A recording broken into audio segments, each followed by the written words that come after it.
Assalamualaikum warahmatullahi wabarakatuh.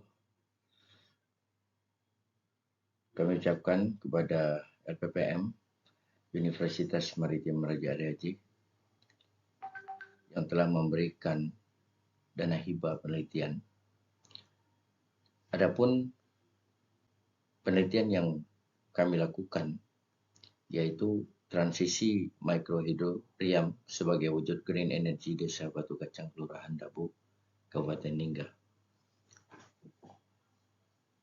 Dalam hal ini yang mengetuai penelitian adalah Muhammad Mujahidin yang terdiri dari 2 anggota penelitian, yaitu Tony Suendra dan Puspa.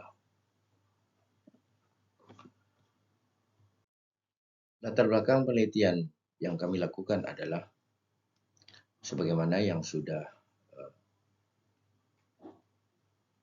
terpetakan di dalam proses penelitian, yaitu di Kelurahan Dabu, Desa Batu Kacang, Kabupaten Ninggah. Desa Batu Kacang itu terbentuk pada tahun 2008 dengan dasar hukum nomor 7 tahun 2008. Sebagaimana yang sudah dilakukan dalam proses pengamatan pada penelitian ini, Kecamatan Batu Kacang, Kabupaten Ninggah sendiri memiliki beberapa potensi alam berupa tenaga air. Lagi program pengembangan pembangkit listrik mikrohidro sebetulnya merupakan salah satu prioritas pembangunan yang sudah diwacanakan oleh pemerintah pada fase-fase pengembangan wilayah. Namun pada kondisi yang sudah dilakukan pada proses pengamatan, ada faktor-faktor yang mempengaruhi peningkatan taraf hidup dan kesejahteraan masyarakat itu sendiri. Maka kami sebagai peneliti untuk PLT Mikrohidro PLT MH menyederhanakan model pembangkitan secara sederhana dalam bentuk prototipe pada sistem kelistrikan yang lebih kecil, yaitu menggunakan tenaga air sebagaimana yang sudah dilakukan pada penelitian-penelitian sebelumnya, baik dalam bentuk irigasi, sungai maupun curahan air terjun yang dihasilkan dari alam. Maka dengan mengacu dari beberapa referensi bahwa pemanfaatan head air terjun itu memiliki variasi debit yang berbeda-beda. Permasalahan yang muncul pada konteks ini sebetulnya adalah kekurangan energi konvensional atau kelangkaan energi konvensional yang terjadi pada beberapa kawasan tertentu, khususnya pada kawasan kepulauan, yaitu di daerah Desa Batu Kacang.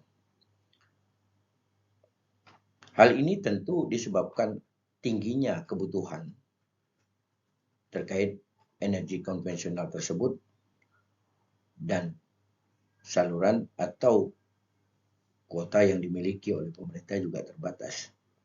Maka dalam hal ini pemerintah pernah mewacanakan suatu fasilitas, yaitu dalam bentuk bank energi. Tetapi hal itu juga tidak optimal, mengingat desa tersebut tidak diakomodir untuk menghasilkan atau memanfaatkan energi alam yang tersedia. Nah, jadi berdasarkan survei dan analisis situasi, ada suatu rumusan masalah, ya, prioritas yang perlu ditangani melalui beberapa kegiatan penelitian unggulan prodi ini. Nah, jadi permasalahan yang paling fundamental di sini adalah keterbatasan akses masyarakat, baik berupa penerangan maupun transisi energi lain, yaitu bagaimana cara mengelola bahan baku ataupun hasil laut yang seharusnya dapat digunakan atau memiliki nilai jual, sehingga peningkatan kapasitas pendapatan juga akan terwujud. Masyarakat dalam hal ini menimbulkan suatu kreativitas dalam meningkatkan sistem energi yang sudah ada, yaitu mengembangkan potensi yang sudah dilakukan pada pengembangan sebelumnya, yaitu bagaimana menumbuh kembangkan sifat inklusif proses teknis itu menjadi salah satu program yang menunjukkan adanya suatu proses teknis simultan yang terjadi, sehingga proses ini juga akan berakumulasi terhadap pembangunan, operasional, pemeliharaan, dan pengembangan pada suatu sistem green energy secara inovatif. Nah, faktor kedua yaitu dalam permasalahan penelitian ini, nilai investasi dan implementasi teknologi green energy belum terlalu difasilitasi oleh pemerintah maupun oleh stakeholder. Nah, ini menjadi tantangan tersendiri bagi kami sebagai tim peneliti, seperti yang sudah dilakukan pada penelitian Mahmuda Irawan Dwi pada tahun 2014. Adapun metodologi yang digunakan dalam proses pelaksanaan dan lokasi penelitian, bahwa sifat inklusif pada proses teknis ini menjadi salah satu program utama, di mana dalam proses teknis tersebut ada catatan yang menyatakan bahwa untuk memberikan suatu pelayanan, baik dalam bentuk jangkauan pada sub-sub wilayah yang membutuhkan, itu diperlukan pembangunan infrastruktur yang memadai. Setelah itu baru operasional, pemeliharaan, dan pengembangan lanjut. Jadi sistem di energi yang secara inovatif ini sebetulnya disebabkan oleh nilai investasi yang besar, tetapi implementasi teknologi ini memberikan banyak peluang pemberdayaan masyarakat lokal sekaligus meningkatkan kesejahteraan dan produktivitas. Namun perlu diketahui bahwa implementasi ini juga disertai dengan tantangan. Bagaimana supaya langkah-langkah itu dapat diatasi. Seperti yang sudah kami tunjukkan pada suatu metodologi dasar. Yang pertama adalah masukan, ada Desa Batu Kacang ini, bagaimana supaya ide-ide yang diberikan pada beberapa langkah untuk menerapkan teknologi itu dapat dipahami oleh masyarakat. Yang kedua adalah proses. Nah, ini pengamatan ini adalah salah satu proses, sehingga pemahaman dalam konteks penerapan itu akan lebih mudah. Ketiga ada keluaran. Keluaran di sini terdiri dari desain. Bagaimana supaya rancangan atau desain dari teknologi mikrohidro itu dapat disederhanakan sehingga lebih mudah untuk diterapkan. Keempat adalah hasil. Nah, hasil ini terdiri dari bagaimana publikasi baik dalam bentuk jurnal maupun referensi atau konferensi yang mudah dikenal secara luas, sekaligus menjadi tahapan publikasi untuk menarik minat dari investor. Nah, metodologi lanjut di dalam kondisi lapangan, peneliti melihat bahwa ada suatu perhitungan yang menentukan target pemanfaatan, kemudian peraturan mengenai pemilihan jenis sumber energi, dan mengenai penggunaan teknologi, baik berupa pemodelan sistem dinamik maupun dalam mechanical, electrical. Nah, di sini ada beberapa desain terkait dengan panel kontrol prototipe dari PLTMH yang sudah diterapkan pada Desa Batu Kacang. Nah, analisisnya yaitu pada metode kuantitatif yang digunakan dalam pengolahan data.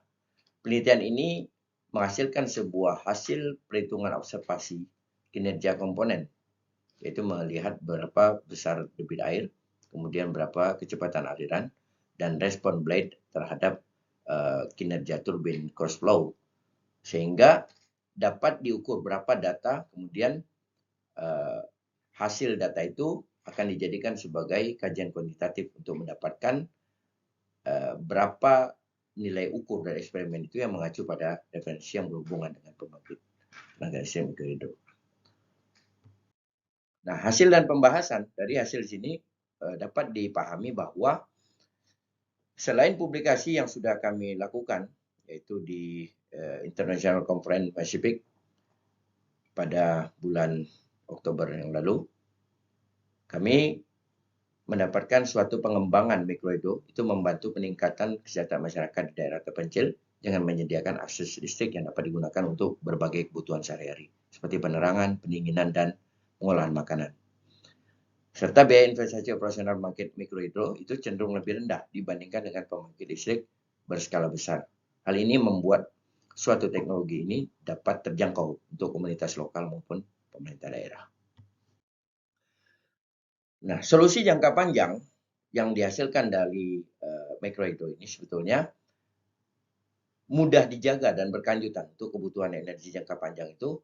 Komunitas pedesaan itu, yang miskin atau yang sulit untuk diakses, itu pembangunan mikrohidro tidak hanya memberikan akses ke listrik yang terjangkau dan ramah lingkungan, tetapi juga membantu dalam pemberdayaan masyarakat dan meningkatkan kesejahteraan di daerah-daerah terpencil.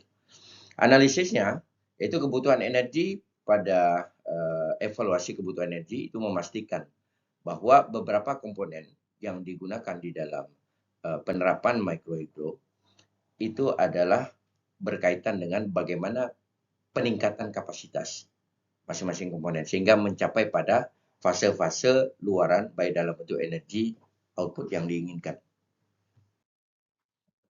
Maka hasil diskusi yang pertama, pemberdayaan lokal. Jadi pembangunan dan pengoperasian pembangkit listrik mikrohidro itu dapat memberdayakan masyarakat lokal, meningkatkan akses terhadap kebutuhan energi daerah terpencil. Yang kedua, meningkatkan rasio ketenaga listrikan dalam membantu pemerintah untuk menanggulangi krisis. Yang ketiga adalah menggunakan teknologi PLTMH ini sebagai salah satu upaya untuk memanfaatkan sumber daya alam yang terdiri dari air untuk menghasilkan energi listrik. Kesimpulannya adalah di dalam tahapan yang sudah dilakukan pada penelitian unggulan prodi ini, yaitu penurunan tegangan yang terjadi pada level 12 itu sampai 8 volt, itu menunjukkan bahwa komponen baterai yang kehilangan sekitar 33% dari kapasitasnya, itu dapat mengindikasikan bahwa baterai mendekati akhir siklus pemakaian dan perlu pengisian ulang. Nah, di sini ada beberapa komponen yang sangat mendasar, yaitu bagaimana baterai ini bisa menunjukkan performanya, sehingga dapat menyimpan berapa energi yang dihasilkan dari PLTMH yang digunakan. Jadi penggunaan arusnya, kemudian tegangannya, dan akselerasi dari suatu turbin sehingga dapat berfungsi optimal, yang memungkinkan akan terjadinya proses sirkulasi pengisian yang optimal. Nah, referensinya di sini kami menggunakan beberapa referensi yang dapat dijadikan sebagai acuan. Demikian hasil penelitian dan pemaparan dari program hibah Universitas Madinah Malayaji, yaitu penelitian unggulan prodi. Dan kami akhiri. Assalamualaikum warahmatullahi wabarakatuh.